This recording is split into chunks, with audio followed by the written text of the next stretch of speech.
I don't know if you've noticed it, but this is not the time to mention it, so I don't mention it. But there are 2 hedgehogs fucking in front of us.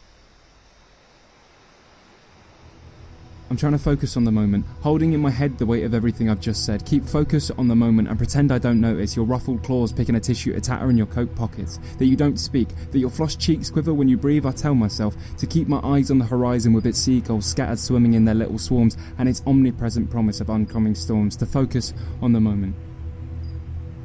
But my gaze can't help but drift to the 2 spiky little stickle bricks fucking, and finally, leaking through the synaptic stream of limbic system stimulation, comes the thought. I've never seen hedgehogs fucking before. And yet they're on the floor, not 15 feet from my feet. I see these Sonic the Hedgehog sluts thrusting in front of me. It's not quite doggy style, it's sort of hedgehoggy style. I mean, it looks awkward, but let's be honest.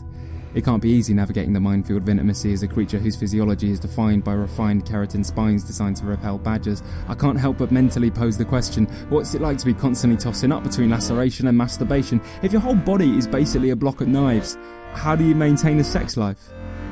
I mean, fuck it, I find it hard enough as a human. What are you looking at, you say? And the shock of the motion sets my incisors involuntarily slicing through the silence to form a hasty reply. Oh, nothing. Just those 2 hedgehogs fucking. And before I have a chance to realise what I've just said, I'm turning my head to indicate our porcupine porno, but it turns out it is no more, so now I just look like a bit of a pervert. And you sigh, and you give me that look that says, you're not funny, Ollie, why can't we just talk about this? And by this point, even the hedgehogs have sensed the awkwardness, because now they're looking over at us, and so there we are. 2 humans staring at 2 hedgehogs. No longer fucking. Still sat near each other, just not close enough to touch each other. You know, the kind of spatial generosity you only afford to avoid the pain that comes with proximity. A constant choice. Do you freeze half to death alone your whole life, or get close, stay warm, and take the chance on getting spiked? In a way, it feels quite familiar.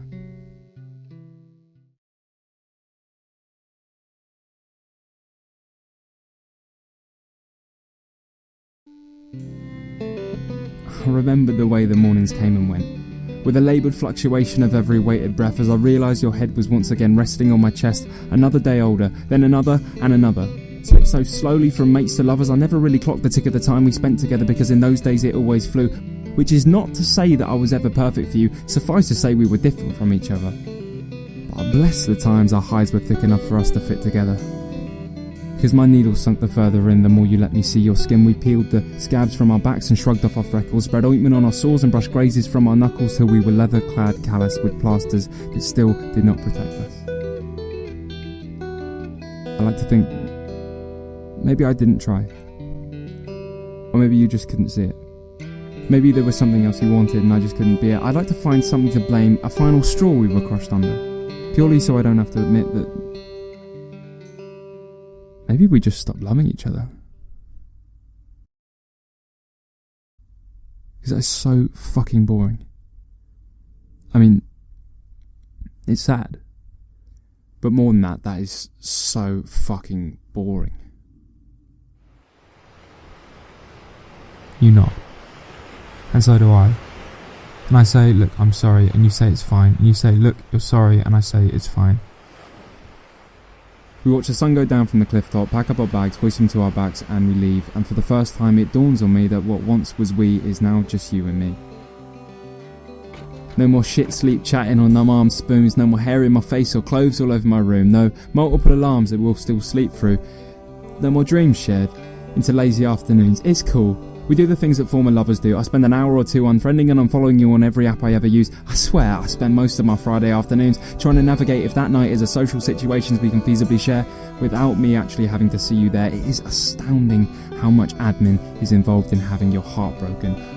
I still see your friends sometimes, and I'm told you still see mine, and that's fine because they almost never mention you. Or when they do, I say it like it's true. I'm like, nah mate, nah, I'm over it. I'm like smashing shitloads of birds off OkCupid anyway, and they'll say, ha ha, fair play, lucky escape mate. And for just a moment in time, I can pretend I don't mind that I no longer remember what it was like to feel you falling asleep next to me.